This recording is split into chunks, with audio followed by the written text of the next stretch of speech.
आज का सवाल है, मेवाड़ मुकुट खंडकाव्य की कथा वस्तु संक्षेप में लिखिए। या मेवाड़ मुकुट खंडकाव्य का सारांश लिखिए।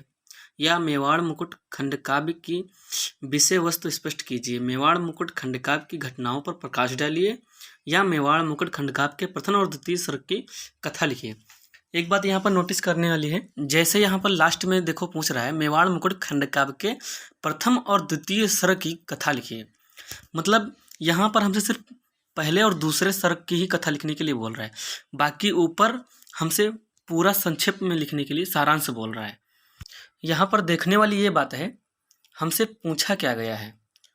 जैसे कि यहाँ पर हमसे पूछा गया प्रथम और द्वितीय सर्ग की कथा लिखिए, तो जैसे ऊपर पूछा गया है मेवाड़ मुकुट खंड काव्य की कथा वस्तु संक्षेप में लिखिए या मेवाड़ मुकुट खंडकाव्य का सारांश लिखिए। सारांश का मतलब होता है पूरी कहानी का एक सारांश छोटा सा बना के आपको लिखना होता है।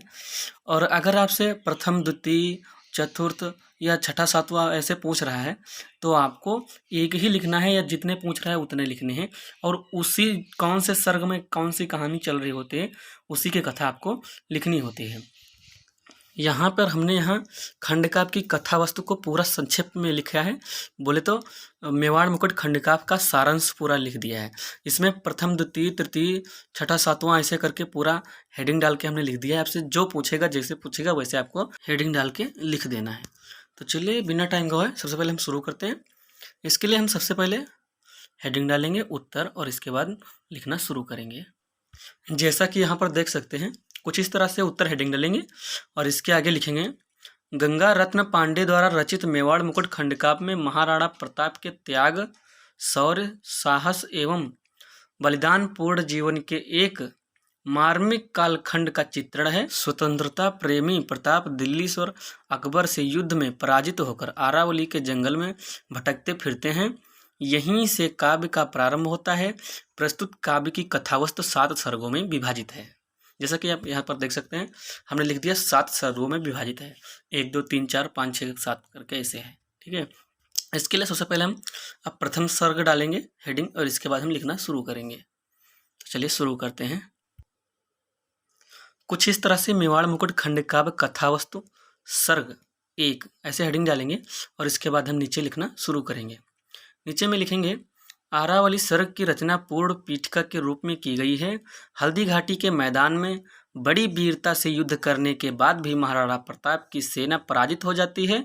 उस युद्ध के बाद महाराणा प्रताप साधनहीन होकर अरावली के जंगलों में भटकते हैं। और इसी सर्ग में लिखेंगे, अरावली एक पर्वत श्रृंखला है जो राजस्थान के दक्षिण पूर्वी अंचल में गौरव से सिर उठाए खड़ी है। महाराणा प्रताप शत्रु की कन्या को अपनी शरण में रखकर उससे पुत्रीवत व्यवहार करते हैं। उनकी पत्नी लक्ष्मी अपने पुत्र को गोद में लिए वनवासिनी सीता के समान एक वृक्ष के नीचे बैठी है। अरावली स्वयं स्वतंत्रता के उपासक इस प्रताप की रक्षा में सन्नद्ध है।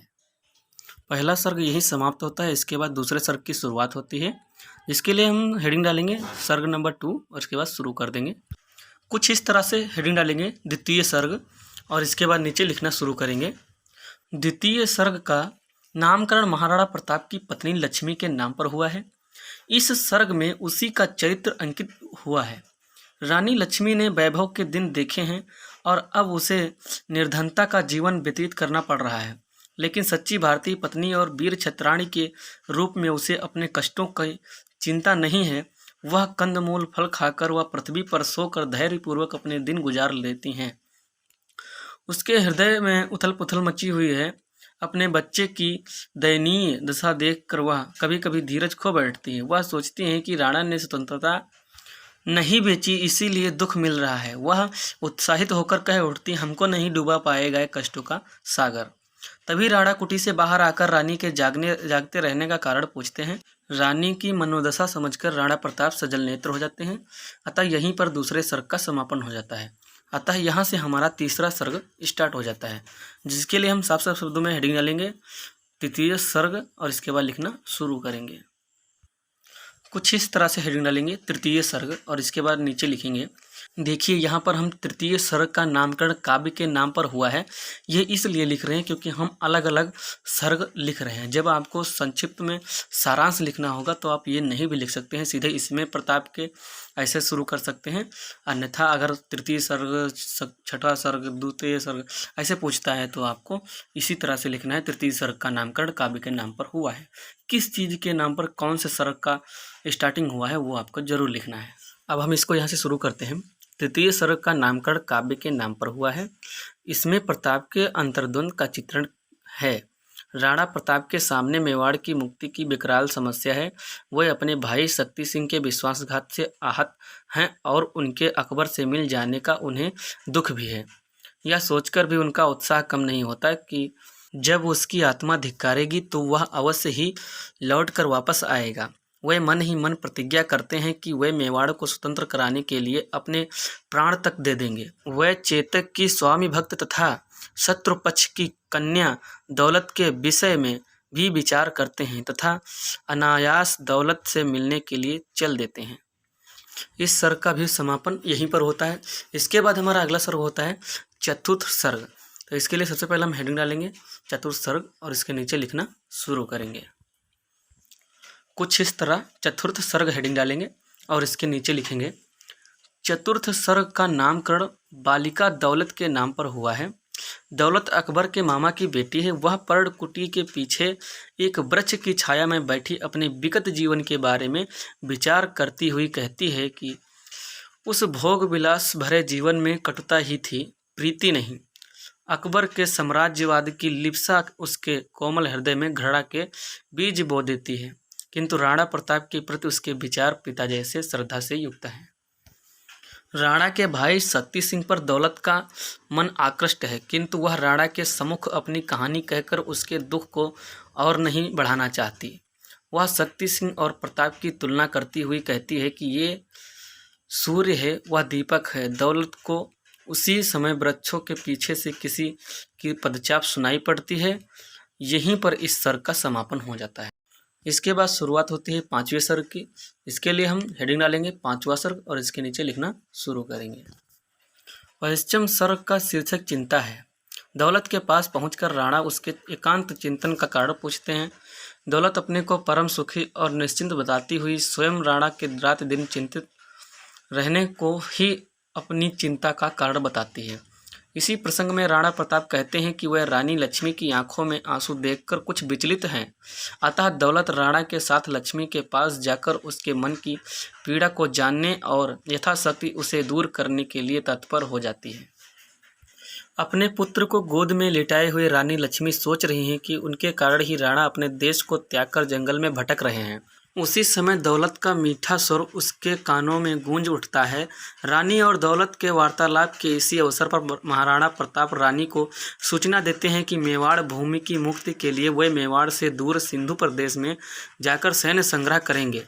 राणा के इस निश्चय को सुनकर लक्ष्मी में चेतना दौड़ पड़ती है। वह भी मेवाड़ की स्वाधीनता हेतु अपना सर्वस्व न्यौछावर करने के लिए तत्पर हो जाती हैं। यहाँ पर पांचवें सर्ग का समापन होता है। इसके बाद हमारा छठा सर्ग स्टार्ट होता है, जिसके लिए हम हेडिंग डालेंगे छठवां सर्ग और लिखना शुरू करेंगे। कुछ इस तरह से हेडिंग डालने के बाद नीचे लिखेंगे छठे सर्ग का शीर्षक पृथ्वीराज सर्ग है।